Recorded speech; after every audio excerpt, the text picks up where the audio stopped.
give us our first learning presentation out of the 7 that were sort of in that arc that David described. And just one ground rule, questions and answers. If you have questions, we really need to focus the discussion at the table here today.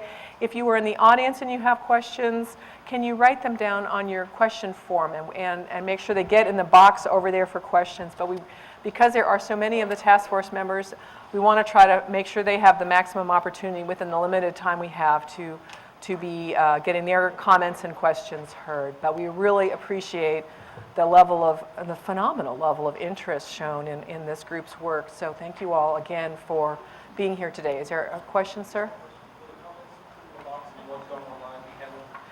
Similarly, yes. So the task force members, let me just say a word about that before we launch. At the very back of tab 1, you may have already spotted some lavender pages.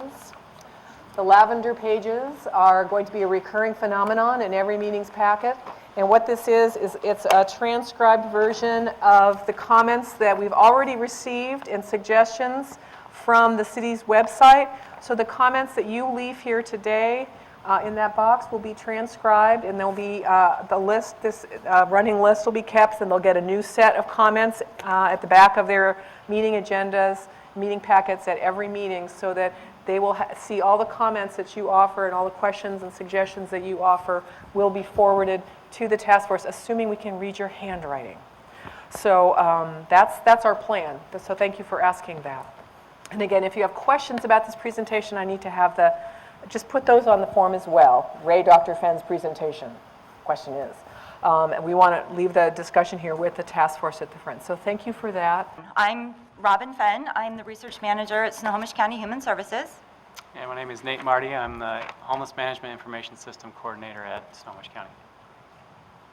So when David asked me to put together a presentation and asked Nate and I to come present, he said, you know what, we need a snapshot of what's going on in Everett. Just the facts, ma'am. So Nate and I are going to take a look at some data.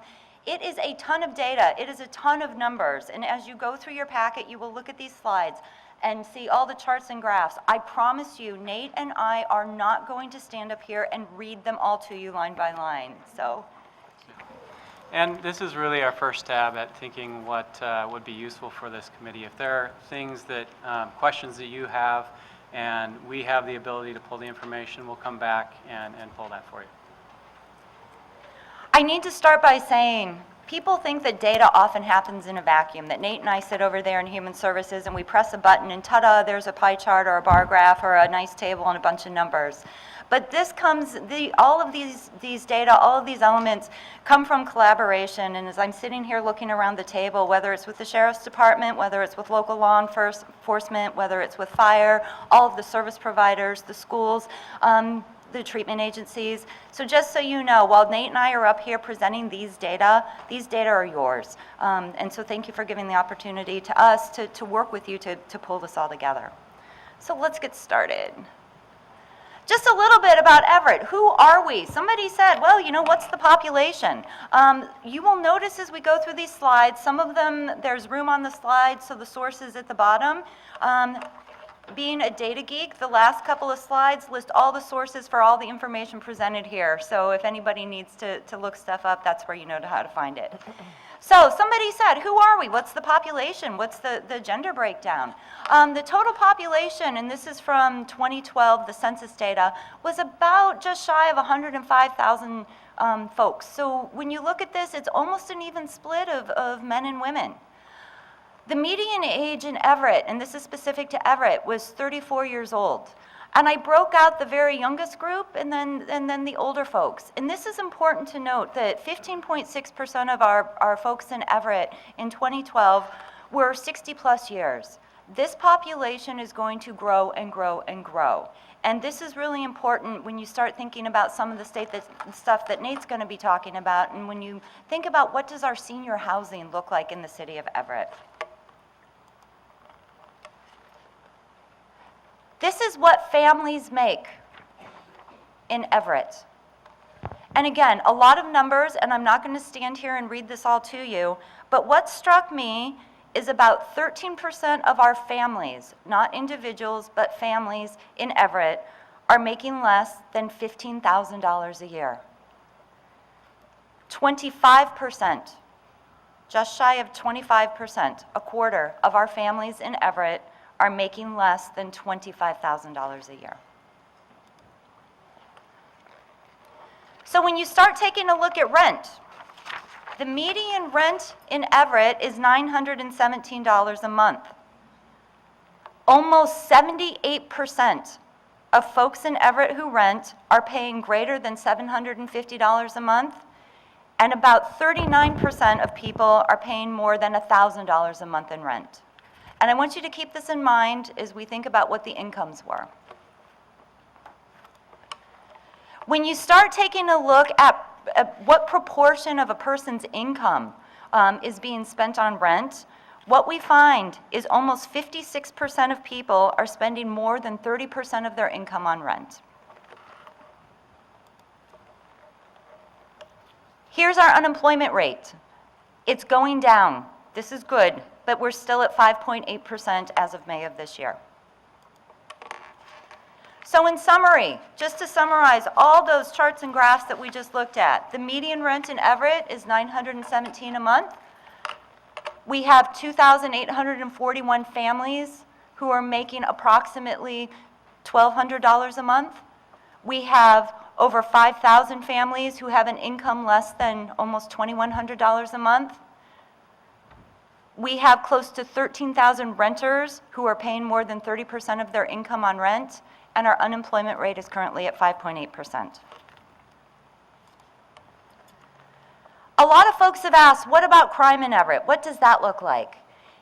This is from the Uniform Crime Reports, and this is for Everett Police Department. So when you take a look at the property crimes in calendar year 2013, we had about just shy of 6,900 property crimes. And in that same year, we had 443 what are classified as violent crimes: the murder, rape, assault, and robbery.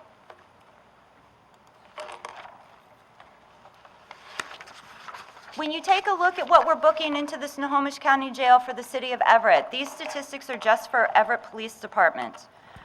But in 2013, we had close to 3,400 bookings, for which the most serious offense at time of booking was a misdemeanor. And I'm going to look at Chief Templeman and Sheriff Trineri over there.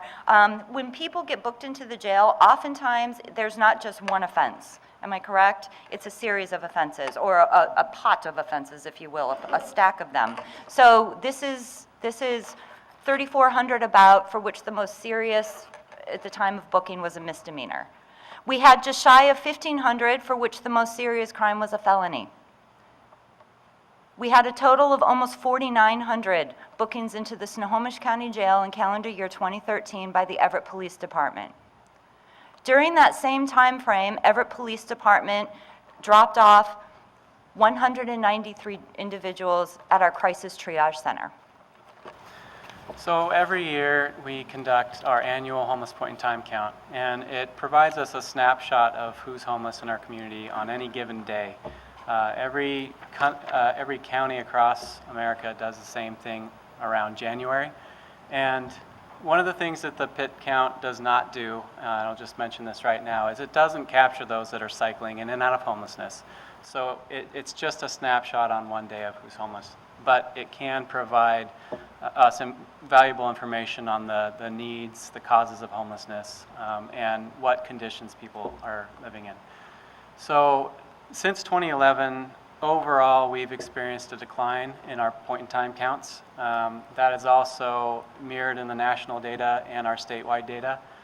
Our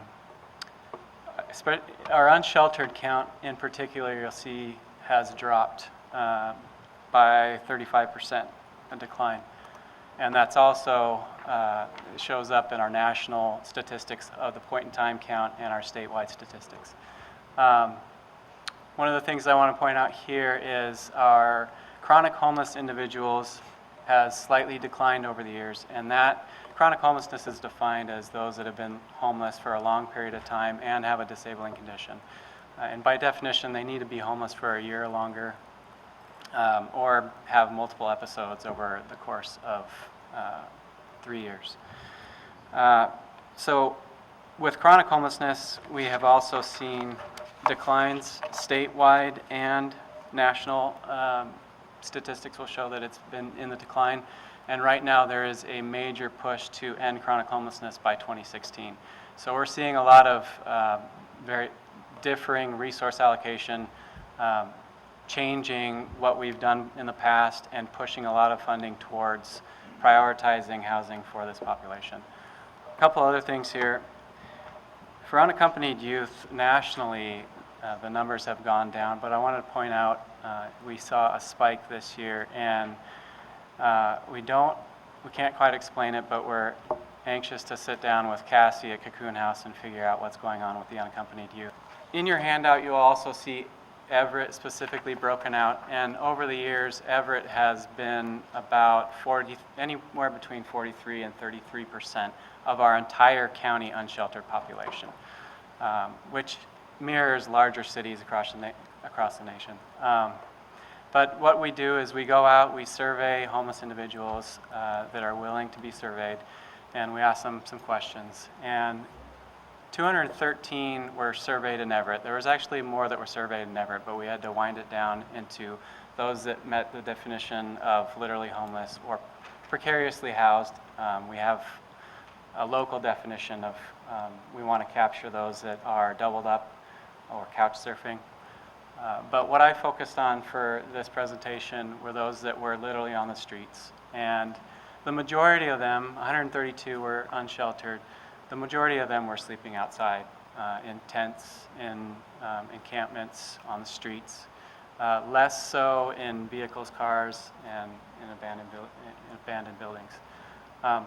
Demographics, 17.4% were veterans, 45% were chronically homeless, and as I said, they have a disabling condition and they've been on the streets for a long period of time. And even beside the chronic homeless population, those that were surveyed on the streets, 67% had been homeless for a year or longer. And 22% indicated they had experienced domestic violence. And in these numbers are stories, and one of the things I wanted to share is one of the females we surveyed shared her story, and I wanted to read it. She said, "I've been living with family or friends of my soon-to-be ex-husband since April of 2010. I left because of verbal and emotional abuse. Between August and October, I became increasingly fearful of physical violence from my ex. After moving from a friend's to a shelter to a car, I ended up on the streets in October. I stay in a tent with a male friend while I try and find work. I struggle to live through each moment, but I'm alive and hope for a better future for myself and son." So when I'm presenting, I usually get stuck in the numbers, but there are always stories behind what's going on here and what these people are experiencing. And I think Robin is probably also going to share some quotes from people that she surveyed. The other thing is, as Robin alluded to, we need to keep an eye on the population, the senior population that's growing, and 8% were 60 and over. And that number continues to rise. Every point in time count we do, we see an increasing number that are ending up in the older category.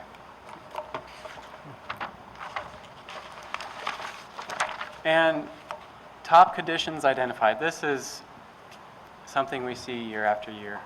Substance abuse, mental illness, and then permanent and chronic health conditions. And then primary causes of homelessness tend not to change over time.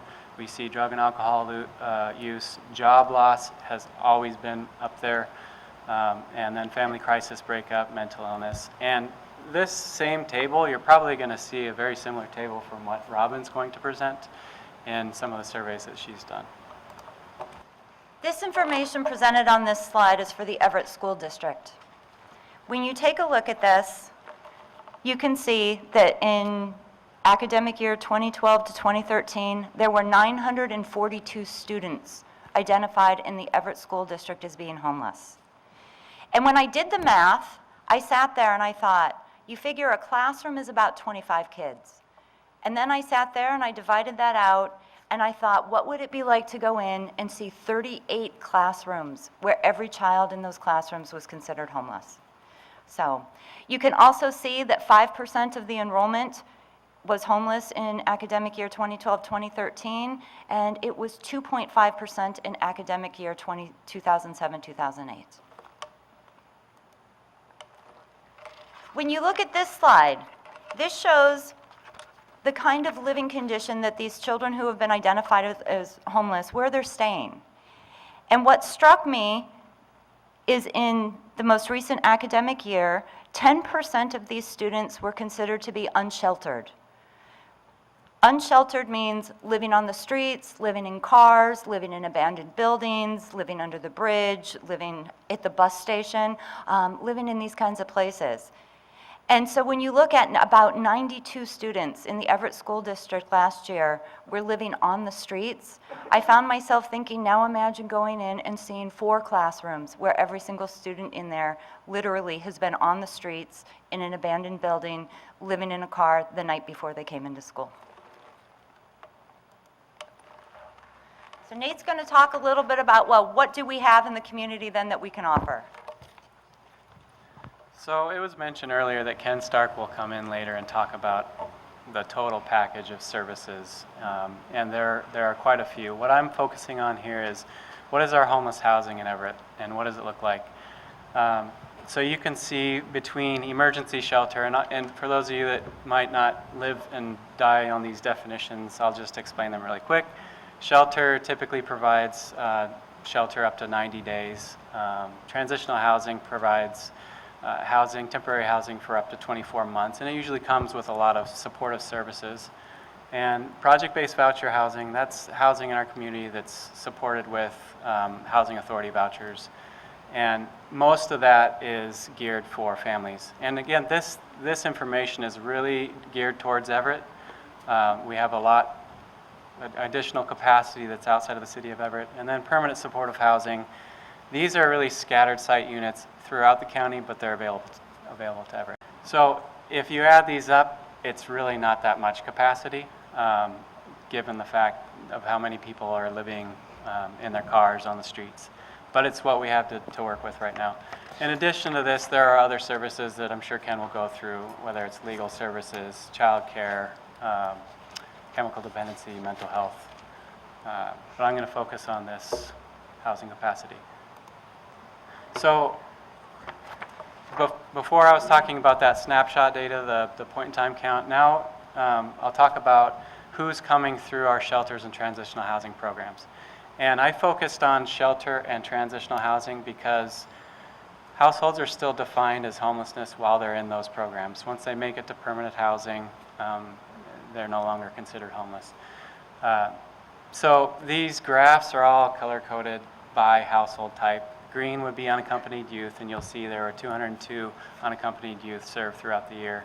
And there were 1,314 individuals without children served throughout the year.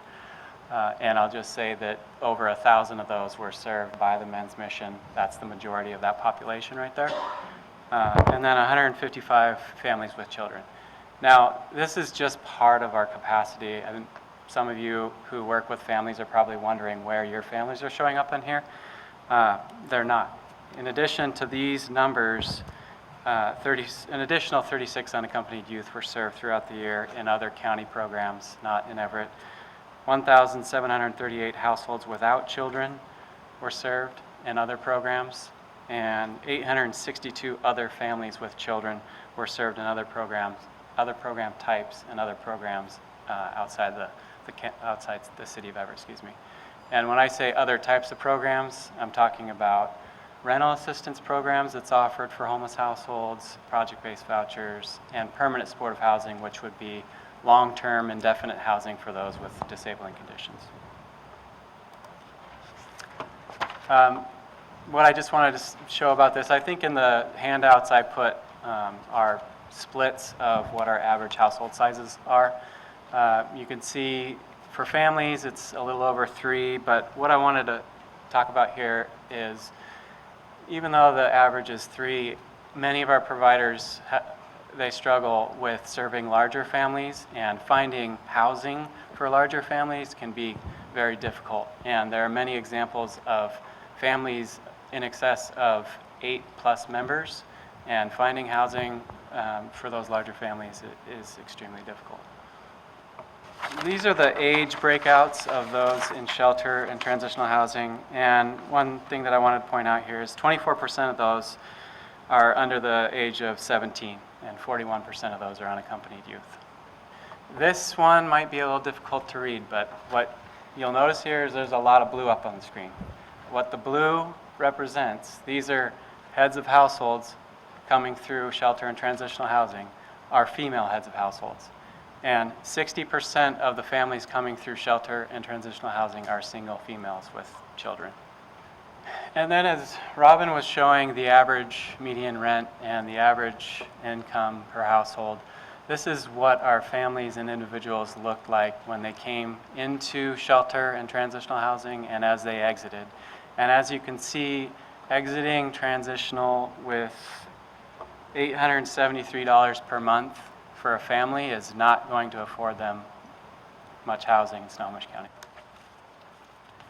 One of the things that was said to me as we were pulling together data, somebody said it would be great to understand what's going on at the feeding programs. And what's the snapshot? Who's using the feeding programs? So over at First Presbyterian, Pastor Alan Dorway was gracious enough to say, yes, you can come in, Robin, and survey people. So we did a survey over at the feeding program on July 9th, and this is what we found. That over half of the people that were using the feeding program had an annual income, including all benefits, of less than $5,000 a year. Almost 54% of them were disabled, and 56% of them had greater than a high school education. When we drilled that down even further, we found that 44% of them were college educated. What we also found was just slightly over a third were homeless. So 38.2 said they were either living in a car, on the street, or they were couch surfing. Most of them were in some kind of transitional housing, one of the housing programs that Nate has talked about. They were in one of the housing programs offered here in the county. However, 3/4 of them reported that they had been homeless at some point in the past year. And the primary contributors to their past homelessness were their inability to pay the rent, losing a job, and becoming evicted. When we asked them, what was your top needs in the past year? What were the kinds of things that you had a need for? Help getting enough food was reported by about 85% of them, followed by dental care, medical care, and assistance with public transportation. One of the things another project that we're working on in Snohomish County Human Services under the lead of my colleague Andrea Kolax is we are doing a community needs assessment. And what we are doing with that is we are going out into the field and conducting hundreds of interviews with those who are homeless or at risk of homelessness. We are also going to be doing focus groups and interviews with business owners, elected officials, service providers, and we're going to pull all this together and see where are the disconnects, where do people have the same beliefs, and what's going on in our community. So one of the things that we did was we went to the Snohomish County Jail and we interviewed inmates over there. We took a random sample, and these were folks that matched the general population. We made sure that we had the same amount of women, that work release, that were felony holds, and those kinds of things. And what we found was that over half of those inmates reported that they had been homeless in the past year. And of those, every single one of them said, I either have a substance use issue, a mental health issue, or both. Over a quarter of the inmates that we interviewed reported that they were currently homeless, that they came in homeless, and that they anticipated being homeless when they left. Of those, every single one said, I have a substance use problem, a mental health issue, or both. Just slightly fewer than a quarter said, I had housing prior to coming in here, but I lost it, and I will be homeless when I leave. And of those, every single one said, I have a mental health issue, a substance abuse problem, or both. What we have found, and what Nate has found in the pit count, what we have found in taking a look at the data and drilling down in the stories that we hear and the interviews that we've done, is that the causes of homelessness tend to be, they hold consistent, like Nate was saying. A lot of it is people are losing jobs, and when they lose a job, there goes the ability to pay rent or mortgage, and then the house gets lost. Combine this with substance use issues, mental health issues, medical issues, and more and more folks are becoming homeless. We're often finding, too, that there's a family crisis, some kind of family breakup or domestic violence, and temporary living situation has ended, which means the couch surfing can no longer continue. Somebody says, you know what, I can't let you stay here anymore, and it ends, and their situation ends, and they have nowhere left to go. I work with many of you in this room as I sit here and look around the table, and so you may have heard me say this, for as much as I'm a numbers geek, I also believe there's a story, and you have to really capture those voices behind the numbers. So it's one thing to say 22% did this, or 18% did this, or 57% did this, but there are stories behind every single one of these numbers. So I picked a couple of quotes that represent what I feel are a cross panel of people who have identified themselves as homeless in this community. This gentleman here is what is often called a frequent utilizer. He is in and out of our jail. He is touching base with Everett law enforcement repeatedly, with Everett Fire repeatedly, with our emergency departments, our treatment systems. He's going back and forth and just pinging throughout the system. And when I talked to him, he said to me, Robin, I don't want to be like this at all, but I am still a person. And then he started crying. The paramedics and the police and the doctor say they don't want to see me anymore, and that makes me sad. I used to be like you. I used to be a good guy with a good job and my act together, but then it all went downhill when I blew out my back. I started taking pain pills, and then they took me. Now no one even wants to look at me. I'm sad, and I'm scared, and I don't know where to go for help. I pray to God every night that I will wake up in the morning, but then I pray that I won't. Thank you for listening to me. You're the nicest thing that's come along in a long time. Complete stranger who sat down and listened to him for 20 minutes. This top quote came from an incredible story that I'm going to share that involves an Everett law enforcement officer, an Everett policeman. This gentleman has been homeless for about 16 years. Severe alcohol problem. When I saw him, he said to me, can I tell you something? Next week, I'm going to have 6 months sobriety. And then he said to me, I'm in the apprentice program at the mission. I'm going to have a job, and I'm going to have a house. And I said to him, so what made the difference? What happened? And he pointed to this one police officer, and he said, he saved my life. And I said, by what? Taking you to the emergency room, taking you to jail, taking you where? And he said, oh, he did that repeatedly. He took me to jail all the time. He'd take me to the emergency room all the time. And he said, but one day he sat down and he said to me, you can do this. And he said it was the first time somebody in my life believed in me. This quote from at the bottom is from a woman up in the north part of Everett who is 87 years old. And she says to me, using the food bank lets me have just a little bit of money so I can pay my medical bills, maybe get some new clothes at the Goodwill, and, kind of have a normal life. When we talked to some inmates at the jail who were homeless and said, what do you need? One of the gentlemen said to me, how about a housing coupon or something, especially if you're getting out at night?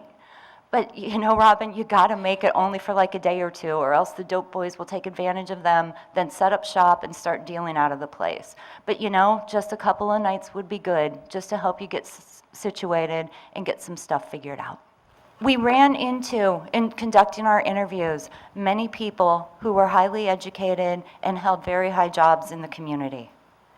This gentleman said to me, just give me something to do, anything or any project, and I will do it. I may be homeless, but I'm not stupid. I used to be a Boeing engineer, but now I can't even go on job interviews anymore because I can't find a place to do any laundry or take a shower, and who would ever hire someone who looks like me? Even if one of the places here in town just needed help with a project for a day or two, I would do it. Probably even for no money, because it would give me something to make me feel like I had purpose.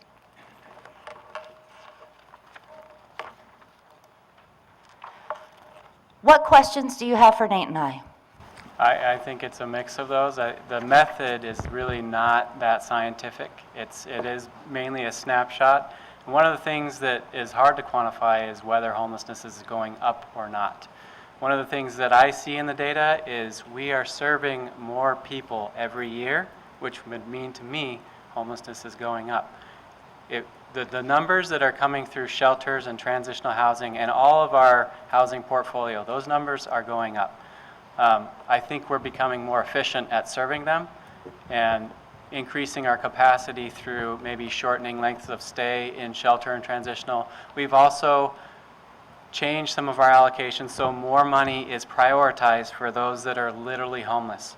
So even our shelters and transitional housing providers, back in 2011, you saw a lot more people coming into those programs from doubled up situations, from couch surfing.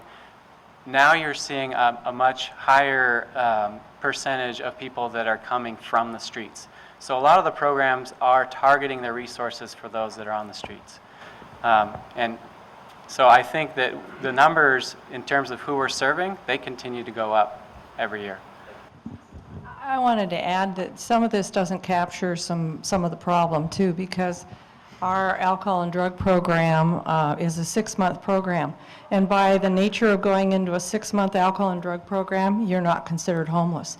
But every one of our moms, when they leave, are homeless, just about. And so we've got 23 that aren't eligible for any federal housing or anything by the nature of by the fact that they went and did something to get their lives turned around. It's the system is creating its own problems sometimes. Are there other questions? Yeah, Mark. So it strikes me that, and I'd be curious your impression of this, that school district count would be pretty reliable. Yes, that comes from the office of the superintendent for Okay. public instruction. So, I mean, that was a big number, and do you have any idea what the multiplier on that number might be? Because they're coming from a family. These kids are coming from a family in many cases, and I would assume that family is also homeless. I do not know what the multiplier is on that. Nate, do you have a sense? No, but I do know the way that they capture that information is if a child says that they're homeless at any point in the year, they're counted as one during that year. If they're housed within that period, they're still counted as homeless during that time. What would mirror that information would be looking at our HMIS data throughout a given year. And those numbers match up in a little bit more detail because we have, like I said, the capacity I focused on was just our shelter and transitional housing where people are defined as homeless, but we have many more families and individuals going into permanent housing. They were homeless during the year, but now they're in permanent supportive housing or they're in a rental getting subsidy. Other questions or comments? We have to focus at the table. I'm sorry. Thank you, Bob. On two of the slides, one that comes a page or two after this, the city of Everett, who are the homeless, and there's top conditions identified, substance abuse, mental, yes. Is that all individuals who were counted as homeless during that time? It's not focused specifically on those who are on the street that is driving what we're doing here today? This is specific to unsheltered Everett. Okay. Yeah. And then the other question was a slide or two before the graphs there, where it lists misdemeanors, 3,371. Is it possible to dig into those numbers later and determine how many of those are related to living on the street? In other words, public urination and other things that someone who doesn't have a place to live might cause them to be arrested for a misdemeanor? I think it's possible. I think there are some challenges with that. I'm looking at you, Sheriff. I'm looking at you. I know you are, Ty. I think it is possible to do that. I think there are some challenges in drilling down to the data at that kind of level, just based on how the process works, and to be able to pull out from a booking slip whether the person was on the street and some of those kinds of things. I think we can give it a shot. I'm willing to work with the Sheriff's Department on that. And Random sample? sure. Yeah. Let me work on that one, Bob, and I'm looking at. There are some charges that are pretty clear, like unlawful camping. I mean, we can track that charge specifically, but if you get into other charges like criminal trespass, it may be a situation where it's somebody that is homeless, but it may also be somebody that is been asked to leave a store, and does have a residence. So that's where you get into the challenge there. So I think we should be very cautious in looking at that number and saying that, a certain number is directly associated with just homelessness. Definitely. Thank you. I had a question. It shows the homeless housing in Everett and the summary of the capacity. We know that we have really long waiting lists, 2, 4, 6, how many years above. So can we measure or find out those who are waiting these long terms who are homeless or on the verge of homelessness as well? And would that increase the numbers that we have for a homeless count? Yeah, I think one of the difficult things about that is we have several housing providers that keep separate wait lists. You have, even the housing authorities have wait lists. There's many people that are homeless on there. Housing Hope has a wait list. The YWCA has a wait list. So all of those are separate. There's no way for us to unduplicate that right now. But moving forward, our community is tasked with complying with one of the new, what's called the Hearth Act. And we're going to have to consolidate the way our clients access housing. And sometime in the next year or so, there will be a way to see how many people are trying to access housing, the number, and whether or not they're literally homeless or precariously housed. So that's just not possible right now. Jail is being booked solely because of urinating in public. They might be booked because they have an active warrant and they get arrested for urinating in public, but it's a maximum $1,000 fine. There's no jail time for that. And I also noticed, because I was at the city of Everett, that number of 3,000 something for misdemeanors is lower than what it used to be. And so it might be useful to see not just a single year's numbers, but maybe a 5-year period for the total numbers of bookings and amounts. Can you restate your first question since I... Oh, I was just clarifying that urinating in public is a non-jailable offense. So it's a misdemeanor and it goes on your record, but the maximum penalty is a fine. You don't ever go to jail for urinating in public. So there wasn't a question there, but the question was, can we see some 5 years, some longitudinal data? Yes, if we could see maybe 5 years, because it's Okay. a lower number of total Okay. than it was in 2010. Anyone else with some questions? Yeah, Mark. Slide number 6 after this one. Nope. Nope. It's the one that says feeding program, 56%. Yeah, that one. Where was that data determined? Was that the one from the? This was a church? survey done on July 9th at First Presbyterian Okay, in downtown Everett. And the 53.8% that were disabled, what is included in the term disabled? Is it also mentally ill or? Physical and developmental. Okay, and so over 50% of the people that were participating in that program were disabled. And this was their self-report, yes. And do you know approximately how many people were involved in that survey? There was a random sample and we surveyed 30. Okay, thank you. Other questions? How about comments? Anything that surprised you that you didn't expect to hear, or a data point that you did expect to hear that you were glad was in there? Any surprises for folks? And there's a lot of really good data here, and a lot of it sort of takes some time to digest. It's a lot to learn in one point. Yeah, Mark. Well, I would just agree with the sheriff that it just doesn't seem, I mean, the directional data on the point in time just didn't ring true. It seems too low. Seems too low. Okay. Yeah. All right. Yeah, I wouldn't mind saying something about that also. Over the years, national data does show those trend lines going down. And when I saw those, I was surprised at first. But then you look at the inventory changes that are happening across the nation.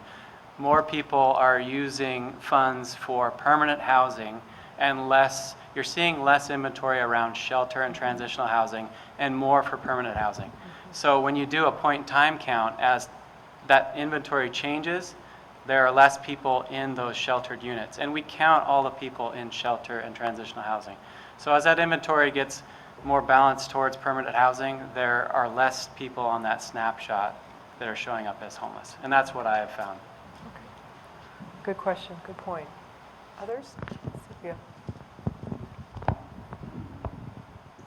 So I just want to make a statement about the point-in-time count. When people are reporting about why they're homeless, I just want to make sure everybody understands that's a self-reported and not necessarily what we see when we begin to provide services as to the reason why the homelessness was caused.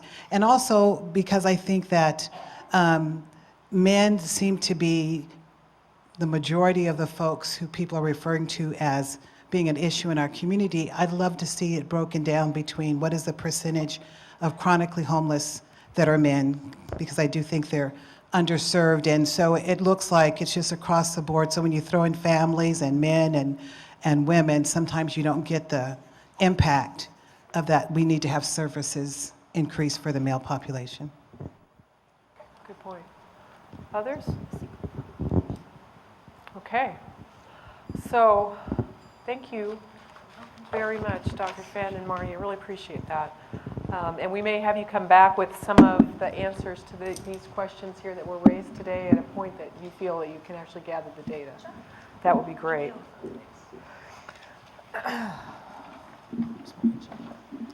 Okay. We may actually get out of here early, although usually when I say that, I get jinxed. So if you back up to the page just before Dr. Fenn and Marty's presentation, there's a one-page document with the dreaded word homework near the top.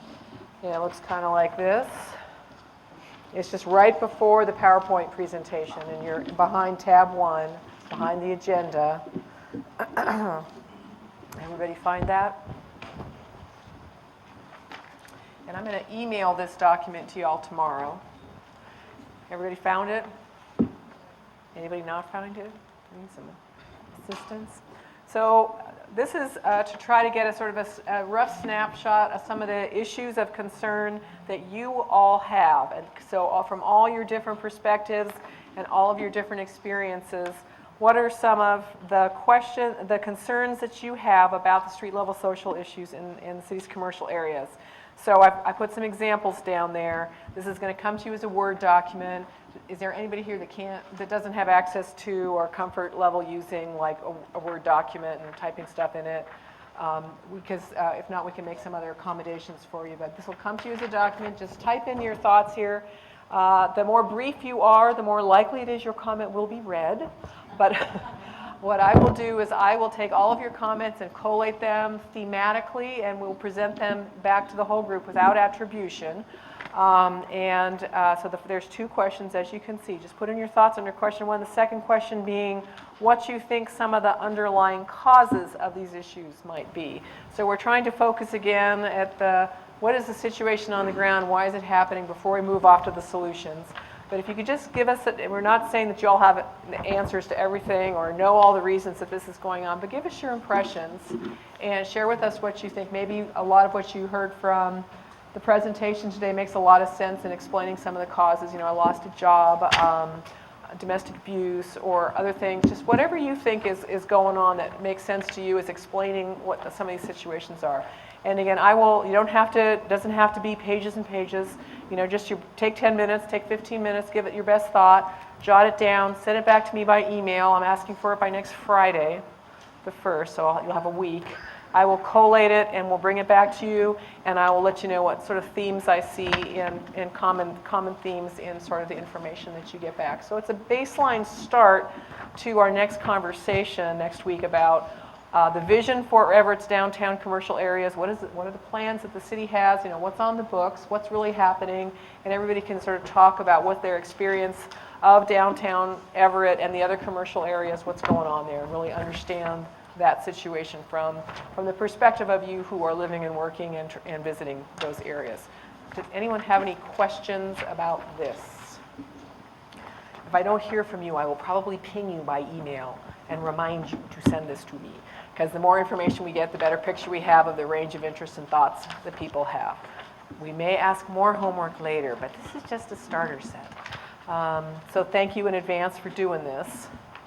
And I think with that, our next agenda is going to be adopting the charter with the amendments we talked about today, looking at the results of these homeworks, and then we're going to have the city's, I think it's the planning director, and some other folks are going to talk again about what's in the city's comp plan and for the vision for downtown. How far are we close to achieving that vision? What are some of the barriers that we've seen? and we're going to try to talk about that for a while. And then we're going to hear from Ken Stark, the Director of Human Services at Snohomish County, to try to give an overview of the programs and systems that are in place in Everett and countywide to address the challenges that we've all been talking about today and that you're going to be putting down in your homework. So that's the run for the next agenda. And in terms of the other recap, just to get us out of here, we have committed to take back under advisement with the city the request to consider putting a homeless person on the task force. We did consider that before, but we will consider it again. And the 4 information requests that I think are now on Robin and Marty's to-do list are some sense of the data connecting homeless population with misdemeanors in Everett. We've talked a little bit from the sheriff and chief about some of the gaps and the problems with that data. It's not a simple crosswalk, but we'll try to get some data there. Give us some data on the waiting list for housing. How big are they? Understanding that those are duplicated request lists probably still at this point. Longitudinal crime data and understanding more about the gender of the chronically homeless. Was there any other questions that I have missed in terms of the just responses to the presentation? Okay, so I think we are good. I would like to ask, if I could, I'd like to ask the task force members to stand up and maybe turn and acknowledge the people in the audience that are here today who have been listening very politely and patiently to this presentation. And it was noted to me that we all have our backs to you, and it's difficult to have a learning structure with this many people and be all able to look each. It's not a theater in the round. I haven't figured out how to do that in this room. But if we could maybe give a hand to the audience for their interest in this, and thank you very much for being here.